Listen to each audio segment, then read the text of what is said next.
चलिए हम लोग आए हैं फिर राष्ट्रीय आंदोलन पे। राष्ट्रीय आंदोलन में कहाँ तक हो गया है? प्रथम चरण के क्रांतिकारी आंदोलन चल रहे थे। प्रथम चरण के क्रांतिकारी आंदोलन में हम लोगों ने कहाँ तक देखा था? प्रथम चरण का क्रांतिकारी आंदोलन जो शुरू होता है महाराष्ट्र से शुरू होता है, और महाराष्ट्र के दो संगठन बहुत ही महत्वपूर्ण थे, व्यायाम मंडल और मित्र मेला, और उसी के साथ अभिनव भारत। तो इन दोनों की बातें हो गई थी, और वहाँ हम लोगों ने देखा था कि किस तरह से रैंड एंड आयरेस्ट की हत्या हुई, और फिर जंक्शन की हत्या हुई, और महाराष्ट्र के सभी क्रांतिकारियों को गिरफ्तार किया गया। कुछ को फांसी दी गई, कुछ को लंबी सजाएं दी गई। बंगाल का जो आंदोलन चल रहा है, बंगाल में जो क्रांतिकारी आंदोलन चल रहा है, तो बंगाल की भी थोड़ी सी बात हुई थी। बंगाल में शुरुआत भद्रलोक द्वारा किया जाता है।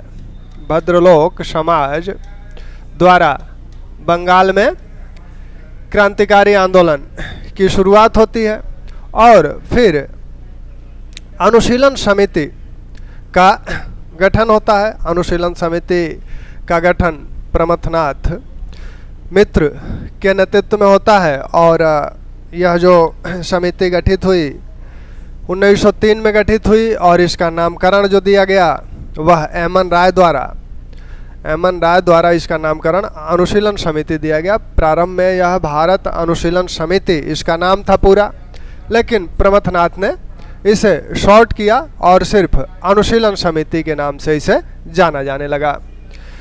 बाद में इसमें वारेंद्र कुमार घोष, अवनीश चंद्र जुड़े, फिर भूपेंद्र नाथ दत्त, उल्लासकर दत्त, तो इस तरह के नाम इसमें युवाओं के जुड़े। और इन लोगों ने क्योंकि इसका जो अनुशीलन समिति का उद्देश्य क्या था? अनुशीलन समिति का उद्देश्य इसका भी उद्देश्य वैसे ही है जैसे व्यायाम मंडल का जो उद्देश्य था। व्यायाम मंडल के उद्देश्य में आपने देखा था कि युवकों को विभिन्न प्रकार के शारीरिक प्रशिक्षण, शारीरिक और नैतिक प्रशिक्षण देना था। वैसे ही अनुशीलन समिति का भी कार्य युवाओं को शारीरिक नैतिक प्रशिक्षण देना है। शारीरिक नैतिक प्रशिक्षण देना है। इसके अध्यक्ष की बात हो गई थी कि इसके अध्यक्ष कौन थे? इसके अध्यक्ष आपके प्रमथनाथ ही हैं, प्रमथनाथ मित्र। इसके उपाध्यक्ष चितरंजन दास, अरविंद घोष, और जो कोषाध्यक्ष हैं सुरेंद्र ठाकुर हैं। कार्यकारिणी की एक सदस्य आपकी हैं, और वो सदस्य कौन से हैं कार्यकारिणी की? कार्यकारिणी की जो सदस्य हैं वो सिस्टर निवेदिता हैं, विवेकानंद की शिष्या हैं। यह अनुशीलन समिति इस अपने उद्देश्य के साथ कार्य करती रही। बाद में युवाओं को प्रशिक्षण देने के लिए वारेंद्र कुमार घोष जुड़े,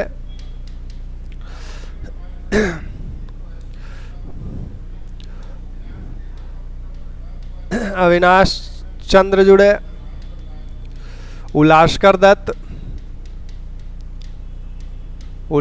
दत्त जुड़े, और आपके भूपेंद्र नाथ दत्त। ये वारेंद्र घोष अरविंद घोष के छोटे भाई हैं। अरविंद घोष के छोटे भाई हैं, और ये भूपेंद्र नाथ दत्त ये विवेकानंद के छोटे भाई हैं। विवेकानंद के छोटे भाई हैं।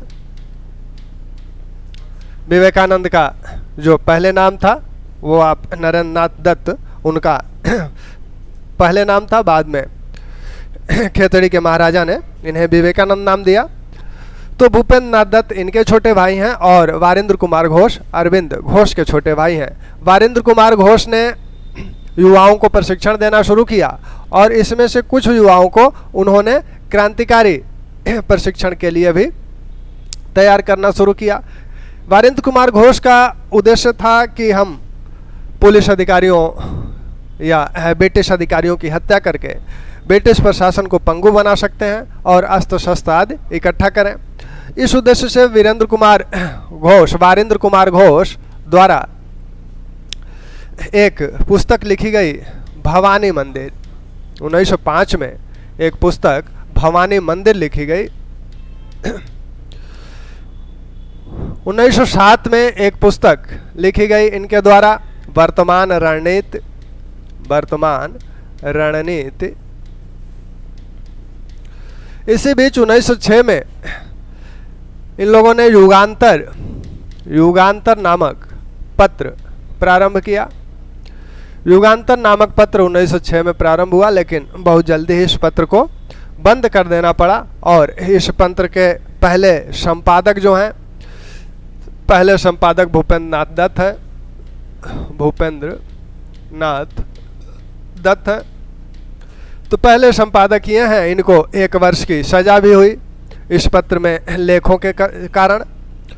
भवानी मंदिर में युवाओं को क्या कहा गया था? युवाओं को कहा गया था कि वो अपनी शक्ति को ब्रह्मचर्य के माध्यम से अपनी शक्ति को संकेंद्रित करें, और जब तक स्वतंत्रता नहीं प्राप्त हो जाती है तब तक राजनीतिक सन्यासी का जीवन जिए। तो भवानी मंदिर में इस तरह राजनीतिक सन्यासी के रूप में जीवन जीने, ब्रह्मचर्य का पालन करने के लिए युवाओं को प्रेरित किया गया था, जिससे वो अपने अंदर ब्रिटिश सरकार से लड़ने की शक्ति को इकट्ठा कर सकें। वर्तमान रणनीति में ब्रिटिश सरकार से कैसे लड़ा जाए, इसके लिए युद्ध की बात कही गई, गोरिल्ला युद्ध की बात कही गई, सैनिकों से संपर्क करने की बात कही गई। वर्तमान रणनीति में ये सब बातें कही गई, और वर्तमान रणनीति का इतना प्रभाव था उस समय कि यह युवाओं के क्रांतिकारियों की पाठ्यपुस्तक बन गई। क्रांतिकारियों की पाठ्यपुस्तक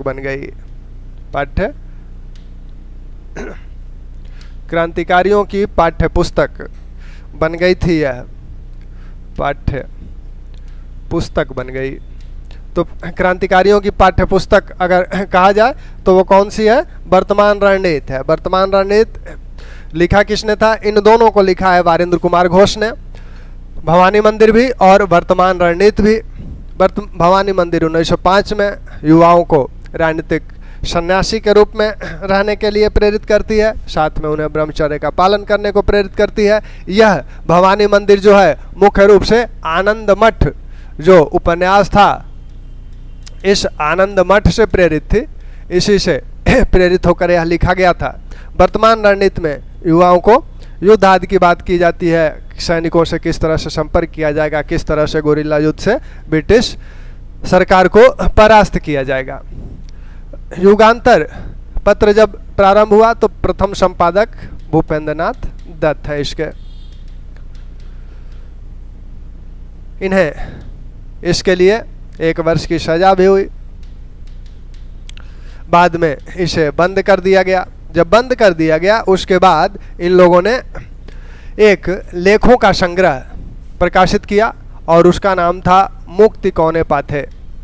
मुक्ति कौने पाथे यानी पाथे, मुक्ति कौने पाथे यानी मुक्ति का कौन सा मार्ग है। मुक्ति यानी स्वतंत्रता का कौन सा मार्ग है। तो मुक्ति का कौन सा मार्ग है, कौन सा मार्ग है। तो इसमें पूरी रणनीति बताई गई कि किस तरह से युद्ध करना है, किस तरह से युवाओं को ये प्रेरित किया गया कि देखो हिंसा करना कोई बहुत बड़ी बात नहीं है। किसी ब्रिटिश अधिकारी को मारने के लिए बहुत शक्ति की आवश्यकता नहीं है, बस थोड़े से हिम्मत की आवश्यकता है और एक किसी भी अस्त्र से उसकी हत्या की जा सकती है। अस्त्र के लिए कहा गया कि अस्त्र थोड़ी सी सक्रियता से अस्त्र भी इकट्ठा किया जा सकता है, उसे कहीं छुपाया जा सकता है और फिर हत्या की जा सकती है। साथ में ये कहा गया कि धन की आवश्यकता होगी, तो धन की आवश्यकता पहले चंदा लेके पूरा किया जाएगा, लेकिन जब काम बढ़ेगा तब अधिक धन की आवश्यकता होगी। ऐसे में ये इसमें बताया गया कि समाज के जो धनी लोग हैं उनसे ज़बरदस्ती भी धन लिया जा सकता है। ज़बरदस्ती धन लेने की बात, क्योंकि यह जो कार्य किया जा रहा है समाज के लिए किया जा रहा है, राष्ट्र के लिए किया जा रहा है और राष्ट्र के कार्य के लिए अगर राष्ट्र के कुछ लोगों से ज़बरदस्ती अगर धन लिया जाए तो उसे बुरा नहीं माना जाएगा। तो यहाँ पे डकैतियों के माध्यम से धन लेने की भी बात कही गई और इन्हें क्या कहा गया, इन्हें नाम दिया गया स्वदेशी डकैती, स्वदेशी डकैतियाँ। तो स्वदेशी डकैतियों के माध्यम से बंगाल के क्रांतिकारी धन इकट्ठा करने की भी बात सोचते हैं और ये बात आपके मुक्तिकोने पाठ्य में बताई गई थी। इसी प्रकार ब्रह्म बांधव उपाध्याय द्वारा एक पत्रिका आपकी संध्या, ब्रह्म बांधव उपाध्याय द्वारा संध्या नामक एक पत्रिका प्रकाशित की जा रही थी। इसी प्रकार आपके अरविंद घोष वंदे मातरम उनकी पत्रिका थी। यहाँ यह जो युगांतर है, जब बारिशाल की वो घटना याद कीजिए, जब हम लोग स्वदेशी आंदोलन देख रहे थे, तो जब प्रांतीय सम्मेलन हुआ था अब्दुल रसूल के नेतृत्व में, तो वहाँ पर पुलिस ने उनको, सूर्यनाथ बनर्जी को पीटा था। तो उसके बाद युगांतर ने उसकी आलोचना की थी और कहा था कि देश के 30 करोड़ लोगों को अपने 60 करोड़ हाथ उठाने की आवश्यकता आ गई है। तो इस तरह की घोषणा युगांतर द्वारा उस समय की गई थी। अब अनुशीलन समिति का जो गठन है, कल ही बात हुई थी कि अनुशीलन समिति का क्रांतिकारी स्वरूप के रूप में गठन का जो वर्ष माना जाता है 1907 माना जाता है। हालांकि इसका गठन 1930 में हुआ है, लेकिन इस क्रांतिकारी कार्यों के संदर्भ में इसका गठन 1907 माना जाता है, क्योंकि सुमोध मलिक के घर पर जो इसका पहला सम्मेलन 1906 में हुआ, उसी सम्मेलन में यह बात खुल के सामने आ गई कि वारेंद्र कुमार घोष और भूपेंद्र नाथ दत्त जैसे लोग हिंसात्मक कार्रवाइयों को करना चाहते हैं। हालांकि प्रमथनाथ की ये विचारधारा नहीं थी, वो चतुरंगड़ी क्रांति की बात कर रहे थे। चतुरंगड़ी क्रांति का मतलब था कि छात्रों को, किसानों को, श्रमिकों को और सैनिकों को एक साथ जोड़ना है, तब यह क्रांति की जाए। लेकिन इतना धैर्य वारेंद्र कुमार घोष के पास नहीं था, वो तत्काल कोई कार्रवाई करना चाहते हैं, इसलिए एक अलग रास्ता वो हिंसा का अपनाते हैं। अनुशीलन समिति के माध्यम से जो पहली हत्या की गई, पहले तो जो पूर्वी बंगाल के लेफ्टिनेंट गवर्नर है फुल्लर, उनकी हत्या का प्रयास किया गया, लेकिन उनकी हत्या नहीं हो सकी, उसमें असफलता मिली। बाद में वो ट्रेन से जा रहे थे, तो उस ट्रेन को पलटने की योजना बनाई गई। हालांकि वो ट्रेन पटरी से उतर जरूर गई मेदिनीपुर में। तो 1907 में इन लोगों ने फुल्लर पूर्वी बंगाल के लेफ्टिनेंट गवर्नर की ट्रेन को पटरी से उतारने का कार्य किया, परंतु फुल्लर बच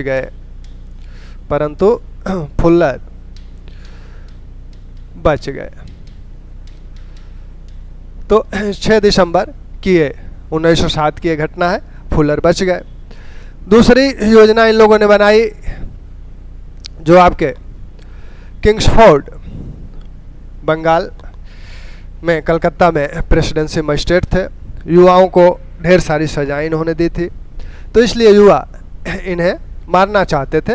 तो इसके लिए एक प्लान बना कि इन्हें एक किताब गिफ्ट की जाए, एक पुस्तक गिफ्ट की जाए, और पुस्तक के पन्नों को काट कर उसमें बम रखा गया था और इस तरह से उसे एडजस्ट किया गया था कि पुस्तक खोलते ही वह बम फटे। किंग्सफोर्ड को यह पुस्तक भेंट की गई। किंग्सफोर्ड ने संभवतः यह सोचा कि हमने अपने किसी पुराने एक मित्र को कोई कानून की किताब दी थी, वही लौटाया है, ये पार्सल से गया था किताब, तो उन्होंने सोचा कि वही लौटाया है उस कानून की किताब को, तो वह बिना खोले ही उसे ले जाके अपने अलमारी में रख दिया। तो इस तरह से किंग्सफोर्ड यहाँ बच गए।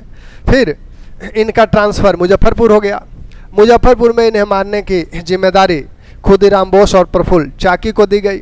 खुदीराम बोस और प्रफुल्ल चाकी गए मुजफ्फरपुर इन्हें मारने के पहले ही पुलिस को इसकी सूचना मिल गई, सतर्कता बढ़ गई, पहरेदारी बढ़ गई।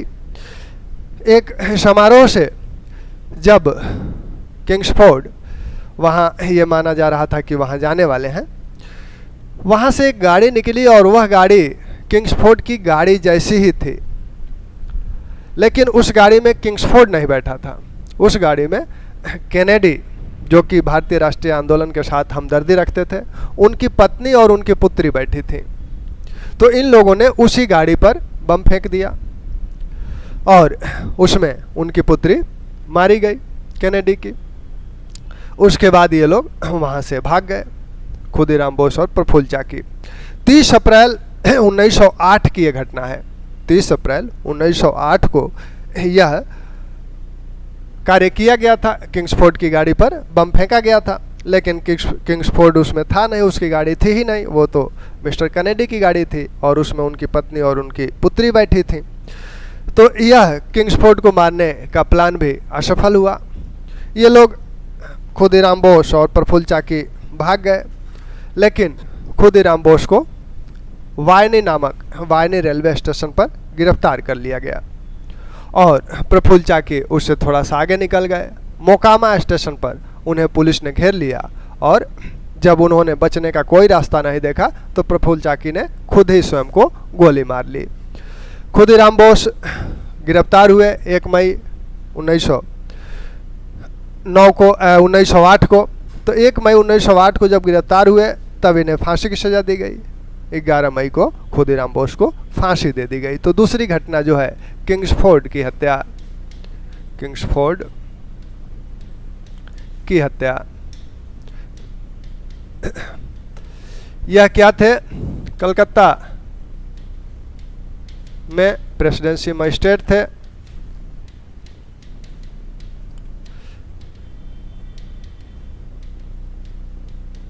यहाँ इनकी हत्या का प्लान किया गया था।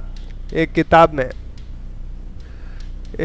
में बम रखकर भेजा गया।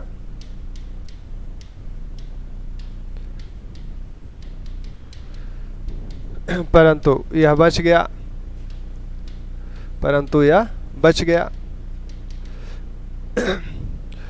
इसका स्थानांतरण कहाँ हो गया?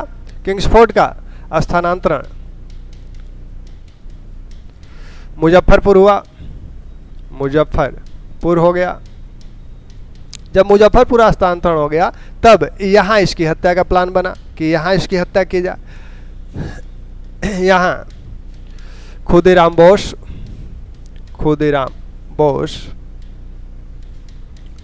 और प्रफुल्ल चाकी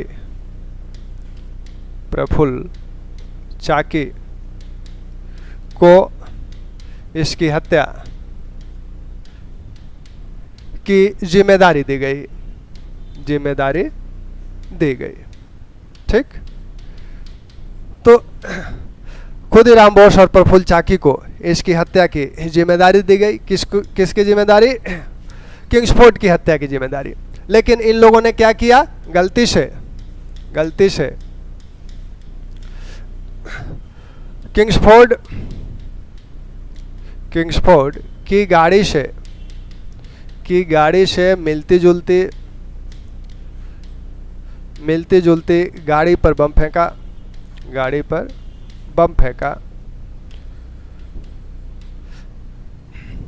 मिलती जुलती गाड़ी पर बम फेंका जिसमें मिस्टर कैनेडी जो कि राष्ट्रीय आंदोलन से हमदर्दी रखते थे, राष्ट्रीय आंदोलन से हमदर्दी रखते थे कि पत्नी और पुत्री बैठी थी। पुत्री उस गाड़ी में थी। पुत्री मारी गई।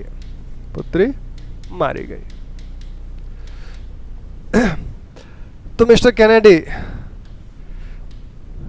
जो कि राष्ट्रीय आंदोलन से हमदर्दी रखते थे, संयोग से इनकी पत्नी और पुत्री उस गाड़ी में थी और ये लोग मारी गई। इसके बाद इन लोगों की धरपकड़ शुरू हुई और ये घटना कब की है? ये घटना है 30 अप्रैल 1908 की। 30 अप्रैल 1908 की ये घटना है। 1 मई 1908 को खुदीराम बोस पकड़ लिए गए, खुदीराम बोस गिरफ्तार हो गए, गिरफ्तार हो गए। 11 मई 1908 को इन्हें फांसी दे दी गई, इन्हें फांसी दे दी गई। ठीक, सबसे युवा हैं, इन्हें फांसी दी गई। 15 वर्ष की अवस्था है, इस अवस्था में इन्हें फांसी दी गई। तो अब तक के सबसे युवा व्यक्ति जिन्हें फांसी दी गई वो हैं खुदीराम बोस। अब खुदीराम बोस का प्रभाव बंगाल और बिहार के युवाओं पर इतना था कि बंगाल और बिहार के युवाओं ने, बंगाल और बिहार के युवाओं ने अपनी धोतियों पर, अपनी धोतियों के बॉर्डर पर खुदीराम बोस का नाम लिखवाया, खुदीराम बोस का नाम, बोस का नाम लिखवाया, चित्र बनवाया। ठीक, तो इतने युवाओं में इतने लोकप्रिय हैं कि युवाओं ने इन्हें अपना आदर्श माना। प्रफुल्ल चाकी के साथ क्या हुआ? प्रफुल्ल चाकी जो है, प्रफुल्ल चाकी जो है, ये मोकामा स्टेशन पर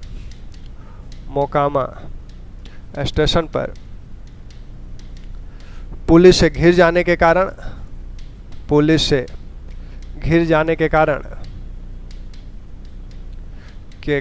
स्वयं को गोली मार लिए।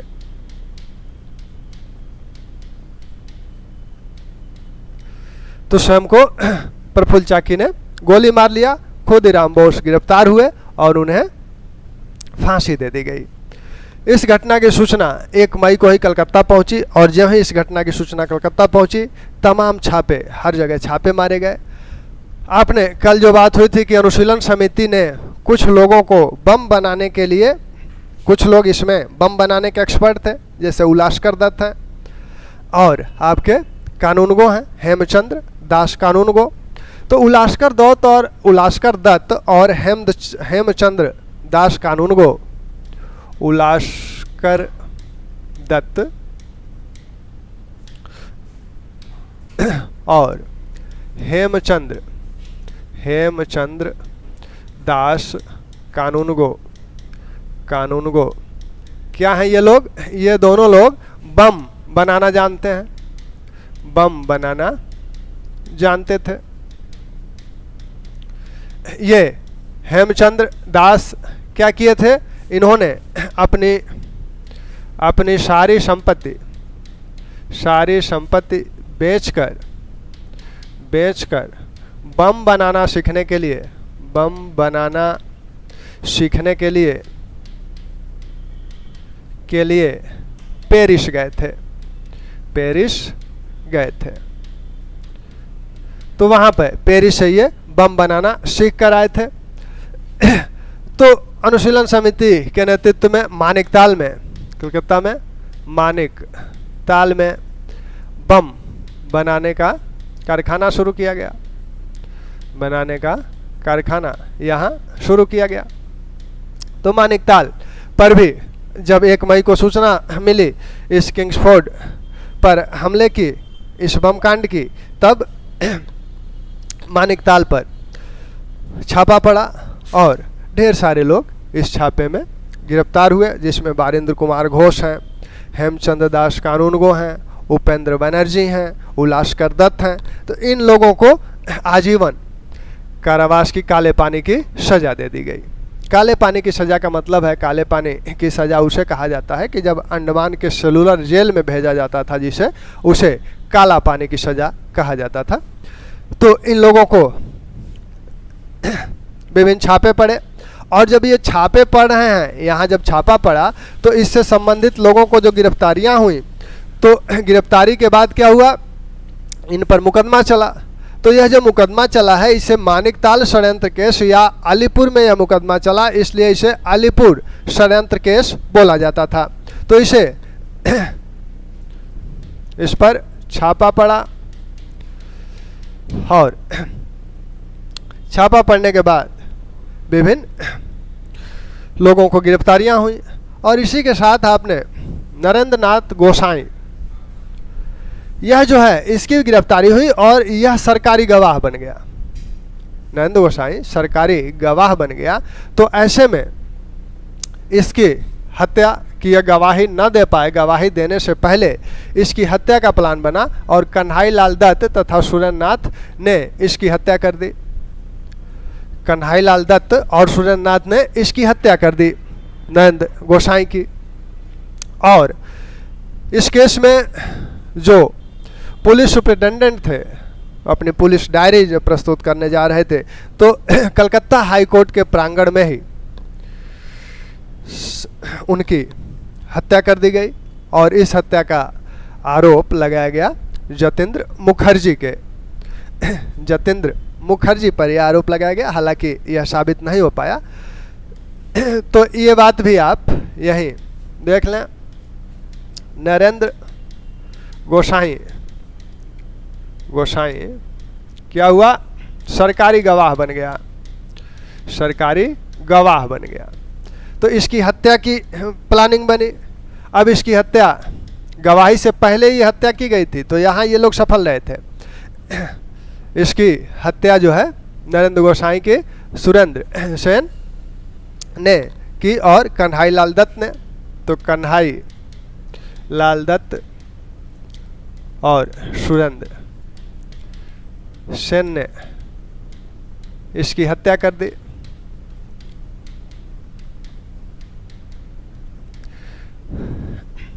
शमशुल आजम यह जो है सुपरिटेंडेंट था, पुलिस सुपरिटेंडेंट, इसकी भी हत्या कर दी गई। बंगाल आलम, शमशुल आलम, इसकी भी हत्या कर दी गई हाई कोर्ट परिसर में ही। इधर छापा पड़ा तो क्या हुआ, यहाँ कई लोग गिरफ्तार हुए। गिरफ्तार होने में आपके वारेंद्र कुमार घोष हैं, उलास्कर दत्त हैं, हेमचंद्र दास हैं, उपेंद्र बनर्जी हैं। तो इन लोगों की गिरफ्तारियां हुई और इन्हें काला पानी की सजा दी गई, आजीवन काला पानी की सजा दे दी गई। इसी में एक व्यक्ति को और आरोपी बनाया गया था और वो आरोपी बने थे अरविंद घोष को भी आरोपी बनाया गया था। यह जो छापा पड़ा इसके बाद जो मुकदमा चला उसे क्या कहा जा रहा है? इस मुकदमे को कहा जा रहा है अलीपुर षड्यंत्र केस। यह केस कब चला? 1908 में। और इसी को बोला जाता है मानिकताल षड्यंत्र केस, या इसको मानिकताल षड्यंत्र केस भी बोला जाता है। ठीक, तो अगर ये पूछा जाए कि अलीपुर षड्यंत्र केस कब चला, तो अलीपुर षड्यंत्र केस आपका 1908 में चला। यही मानिकताल षड्यंत्र केस है और इसी षड्यंत्र केस के तहत वारेंद्र कुमार घोष, उलास्कर दत्त, हेमचंद्र दास, उपेंद्र बनर्जी को आजीवन काले पानी की सजा दी गई। और साथ में अरविंद घोष को भी आरोपी बनाया गया, लेकिन चित्तरंजन दास ने इनकी वकालत की कोर्ट में। तो चित्तरंजन दास के कठिन प्रयत्न के बाद अरविंद घोष मुक्त हो सके। तो अरविंद घोष चित्तरंजन दास के कठिन प्रयत्न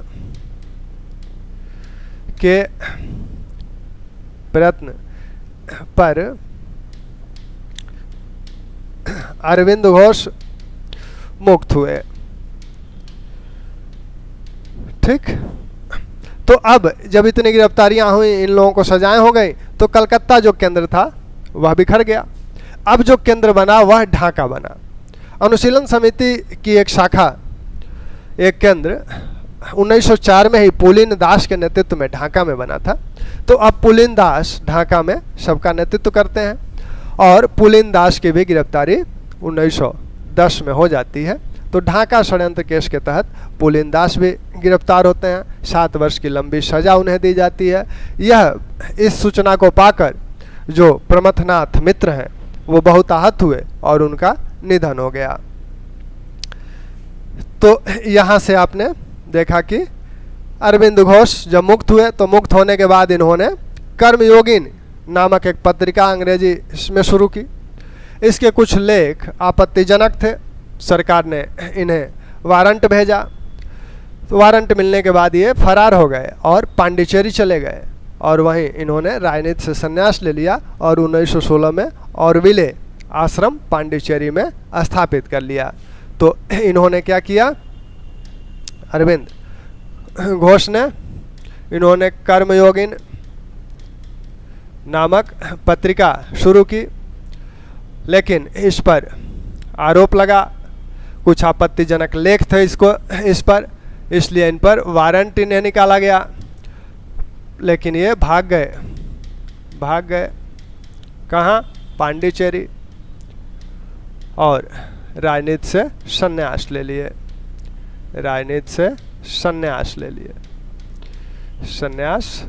लिए और वहीं पर 1916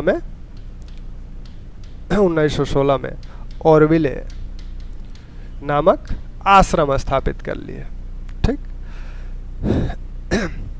कलकत्ता केंद्र एक तरह से समाप्त हो गया। जब कलकत्ता केंद्र समाप्त हो गया तब ढाका केंद्र बना। अब ढाका केंद्र बना, यहाँ भी छापेमारी हुई। 1910 में ढाका षड्यंत्र केस चला। यहाँ के मुखिया कौन थे, पुलिन दास थे। पुलिन दास की गिरफ्तारी हुई और इन्हें लंबी सजा, 7 वर्ष की लंबी सजा हो गई। अब ढाका के बाद वारिशाल केंद्र बना।